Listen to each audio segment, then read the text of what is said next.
अरे आले म्हणून काय झालं? कुणी आला तरी सत्ताधारी काय आला, विरोधक आला म्हणून काय झालं?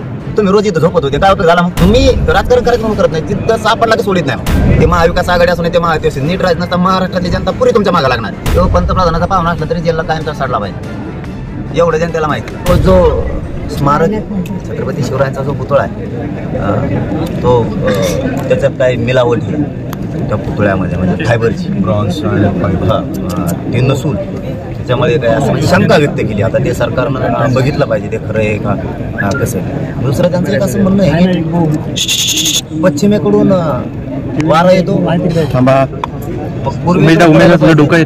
पडलं तर ते पश्चिमेकच कसं पडलं, म्हणजे हे आता शंका आहे. याच्यात राजकारण मात्र होऊ नये हे माझं प्रामाणिक मत आहे. याची बारकाईने चौकशी सरकारनं केली पाहिजे की सत्यता काय आहे, आणि तो कॉन्ट्रॅक्टर ते कोण कोण आहेत ना त्यामधले आले हे सोडले नाही पाहिजे. माझं तर सरळ म्हणणं आहे कायद्यात बदल केला पाहिजे. महापुरुष कोणचे असो, जर असं काय घडलं ना त्याला आयुष्यभर जेलमध्ये सडलं पाहिजे. 5 दिवस मध्ये गेला 6व्या दिवशी घरी आला हे नसलं पाहिजे. सरकारचा इतका बारीक वाच महापुरुषांच्या स्मारकाबद्दल राज्यात असला पाहिजे, देशात पण असला पाहिजे. फक्त याच्यात राजकारण कोणी करू नये. कोणी काय शंका उपस्थित केल्या म्हणून त्याच ग्राही धरून न धरण्याऐवजी त्याच्यावरती काम करून ते शोधलं पाहिजे सत्य नेमकं काय. आणि पळून जातो कसं काय, कोण कॉन्ट्रॅक्टर आहे, कोणी नेता फिता असं एखाद्यामध्ये कोणी तातडीनं करून घेतलंय का, कोणत्या नेत्यानं तातडीनं करून घेतलं नाही स्मारक तरी त्याचं नाव येत आहे जाणून बुजून, असंही शोधलं पाहिजे. परंतु ज्याला नुसती खायची सवय लागली दर्जेदार काम करायचं नाही, लोक काय जेलमध्ये चढला पाहिजे. महाराष्ट्र बघतोय तुम्ही राजकारण करायला दोघंही विरोधी पे ना सत्ताधारी महाराष्ट्र बघतोय. तुम्हाला वाटत असेल तुम्ही रे शाने, तुम्ही एकमेकावर चिकलफेक करताय, आरडाओरडा करताय. छत्रपतींच्या जीवावरती कोणीही राजकारण करू नका. नसता जनता तुमचा कार्यक्रम लावणार आहे, आता सोडणार नाही, कारण तुम्ही उघडे पडायला. आम्ही जनतेचं दैनंदिन जीवनातलं अडीअडचणी जाणणारे लोक, त्याच्यामुळे आम्हाला इथं घोषणा द्यायच्या नाही का म्हणून आम्ही सांगताना सांगितलं इथं कुठल्याही घोषणा द्यायच्या नाहीत, ना राजकारणाच्या नाही, ना कोणच्या नाही, ना कोणच्या नाही. छत्रपती शिवरायांच्या बद्दल त्यांचं ते फक्त खुर्च्या मिळवण्यासाठी, ते कोणी असो असो सत्ताधारी असो, छत्रपतींचा वापर यांना सत्तेसाठी करायचा आहे. यांना दुःखच नाहीये. यांना जर दुःख असतं, यांच्या जर भावना दुखावल्या असत्या, यांना जर अपमान वाटला असता तर यांनी राडे नसते केले, याच्या मुळाशी गेले असते आणि पुन्हा हे काम सुरू करण्यासाठी सरकारकडे लावून धरलं असतं. कारण इथं स्मारक सुद्धा आता उभा राहणं गरजेचं आहे. तातडी शब्द वापरण्याऐवजी दर्जेदार वेळ लागला तरी चालत, मग स्मारक असं झालं पाहिजे इथलं, हे सरकारनं लक्षात घेतलं पाहिजे. हे प्रचंड मोठं परंतु ते टिकाऊ शब्द असतील त्यांचे मला या जागेवर राजकारण करा. डॉक्टर राजरत्न आंबेडकर आपल्यासोबत आहेत, काय नेमकी चर्चा झाली, आपण पुन्हा पाहणी करतो एकत्रित? नाही इथं कशी चर्चा होईल ते संदर्भ इथं नको जोडायला. ते म्हणले मला यायचं म्हणलं चला आपल्याला सरळ असतंय, त्याला म्हणले जाऊ इथं येणं म्हणजे हे बघा या देशातल्या प्रत्येक माणसाच्या भावना दुखवल्या. इथं राजकीय चर्चा आमची काही होऊ शकत नाही ना, तो काही विषय पण नाही. ते माणूस आहे, मी माणूस आहे, आम्हाला दोघांना दुःख झालं, असंच राज्याला देशात झालं, सगळे येत आहेत. पाटील, राजकीय म्हणजे लोक जे म्हणतात आत्ताचा जो प्रश्न होता डबल मी रिपीट विचारतोय, वाईटातून चांगलं होईल म्हणजे वाईट करण्याचाच हेतू राजकीय म्हणजे पुढाऱ्यांचा होता, शोध होईल. मला परत तिथंच येतो विषय, मला याच्यात फक्त राजकारण नाही करायचं. धन्यवाद.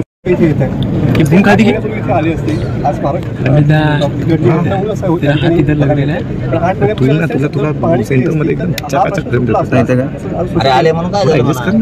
कुणी आला तरी सत्ताधारी काय आला, विरोधक आला म्हणून काय झालं? तुम्ही रोज इथं झोपत होते, काय उपयोग झाला? मग असं जमन का? असं नसतो. दुःखित घटना झाली, माणूस इथं येणार आहे, सत्ताधारी पण येणार आहे, विरोधक पण येणार आहे, गोरगरीब पण येणार आहे, शेतकरी येणार आहे, इथले सगळे येणार आहेत. मग आला मग अशी भाषा वापरत असतात का कुणाला? आणि मग तर आम्हाला प्रश्न विचारले होते, वेगळे वेगळे उद्घाटन करून गेले, मग त्यांचा काय दोष? जिथं मी राजकारण करायचं म्हणून करत नाही, जिथं सापडला की सोडित नाही. इथं आमच्या भावना दुखवल्यात, आमच्या पुतळ्याचं बघा, तुमचं राजकारण बंद करा. आमच्या स्मारकाचा शोध लागला पाहिजे, काय झालंय, कसं घडलंय, त्याच्यामध्ये खरंच काही मिक्स केलेलं होतं का, ते कॉन्ट्रॅक्टर कुठे आहे, त्याने दर्जेदार काम केलं का, इतक्या थोड्या दिवसात काय केलं, हे सगळ्या प्रश्नाचे उत्तर देऊन त्याला कायमचं जेलमध्ये टाकायचं. बाकीचे चिखलबेक करून तुम्ही नाटकं राजकारणासाठी करायचे नाही. छत्रपतीचा वापर करून ते महाविकास आघाडी असून ते महायुती नीट राहत नसता महाराष्ट्रातली जनता पुरी तुमच्या मागे लागणार. तुम्हाला वाटत असं आता मजेत चाललंय, तुमच्यात आंदोलन उभा करताय म्हणजे आम्ही जिरू भाषा कळते ना दोघांना पण. तुम्हाला वाटत असं आम्ही 2 जण आंदोलन करून जिरू हे विषय जिरत नसतो. आम्ही आहेत ना शिल्लक महाराष्ट्रातली देशातली जनता, आणखी तुम्हाला दोघाला जिरून देणार नाहीत आम्ही. कारण तुम्ही राजकारण करून सत्ता भोगायचं काम करू नका माझ्या छत्रपतींच्या नावावर. दादा असं वाटतंय का तुम्ही तिसरी आघाडी उभारणार का? नाही, राजकीय बोलणारच नाही. मुख्यमंत्र्यांच्या मुलाचा मित्र अशी त्या 1 नंबर आरोपीची ओळख झालेली आहे. यामध्ये त्याला कुठेतरी वेळ काढूपणा केला जातोय का? तो पंतप्रधानाचा पाहुणा असला तरी जेलला कायमचा सडला पाहिजे, एवढं जनतेला माहिती. याचा मित्र आणि त्याचा मित्र कोणाचे मित्र फेतरावली तर राज्य चालत नाही किंवा जनता चालत नाही. तुमचे कोणाचे मित्र असतील, हितसंबंध असतील, आम्हाला त्याच्याशी देणं घेणं नाही. आमच्या भावना दुखावल्या त्याच्यामुळं तो जेलला पाहिजे, कायम सडल्याला पाहिजे. छत्रपतींचा पुतळा कोसळण्याच्या घटनेचे युती आणि आघाडीतील सर्व पक्षांनी राजकारण सुरू केलंय. हा प्रकार महाराष्ट्रासाठी दुर्दैवी आहे. अशा घटनेचे राजकारण करणाऱ्या दोन्ही बाजूंच्या पक्षांना महाराष्ट्राची जनता घरी बसविणार आहे. यातून कोणाचीही सुटका नाही असा इशारा मराठा समाजाचे नेते मनोज जरांगे पाटील यांनी दिलाय. शनिवारी रात्री मराठा समाजाचे नेते मनोज जरांगे पाटील हे कुंभारमठ येथील हॉटेल जानकी मंगल कार्यालय येथे दाखल झाले होते. रविवारी सकाळी कडेकोट पोलीस बंदोबस्तात त्यांनी राजकोट येथील छत्रपती शिवाजी महाराजांच्या कोसळलेल्या पुतळ्याची पाहणी केली. यावेळी जरांगे पाटील म्हणाले की सिंधुदुर्ग किल्ल्याजवळच्या पवित्र भूमीत महाराष्ट्राचे आराध्य दैवत असलेल्या छत्रपती शिवाजी महाराजांचा उभारण्यात आलेला पुतळा अशा तऱ्हेने कोसळणे ही घटना मनाला वेदना देणारी आहे. या दुर्दैवी घटनेची सखोल चौकशी व्हायलाच हवी. या प्रकरणात जे कोणी दोषी असतील त्यांच्यावर कडक कारवाई व्हायला हवी. कोणीही दोषी असो तो तुरुंगातून सुटता कामा नये. त्याचप्रमाणे भविष्यात महापुरुषांचे पुतळे उभारताना विशेष काळजी घेण्यात यावी. राजकोट येथील घटनेची पुनरावृत्ती होऊ नये यासाठी कायद्यात दुरुस्ती होणं आवश्यक असल्याचंही जरांगे पाटील यावेळी बोलताना म्हणाले. छत्रपतींचा पुतळा दुर्घटनेची सध्या युती आणि आघाडीतील सर्वच राजकीय पक्षांनी राजकारण सुरू केलंय. दोघांनीही अशी नाटके सुरूच ठेवली तर जनता त्यांना घरी बसवणार आहे. थोड्याच दिवसात दूध का दूध आणि पाणी का पाणी होणार असून जनताच यांचा हिशोब करणार आहे असं मनोज जरांगे पाटील म्हणाले. मी एक छत्रपती शिवाजी महाराजांचा मावळा आहे. या घटनेची पाहणी करणे, महाराजांचं दर्शन घेणे हे माझं कर्तव्य असल्याची भावना जरांगे पाटील यांनी व्यक्त केली आहे. राजरत्न आंबेडकर यांनी जरांगे सोबतही पाहणी केली.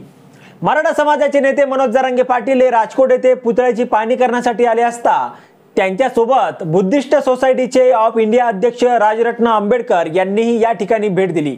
भीमसैनिकांनीही हजेरी लावली होती.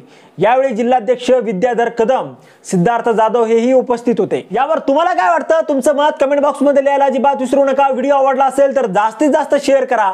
आणि आतापर्यंत मराठी जनता आपण आपल्या या चॅनलला सबस्क्राईब जर केलेलं नसेल तर चॅनलला सबस्क्राईब करा.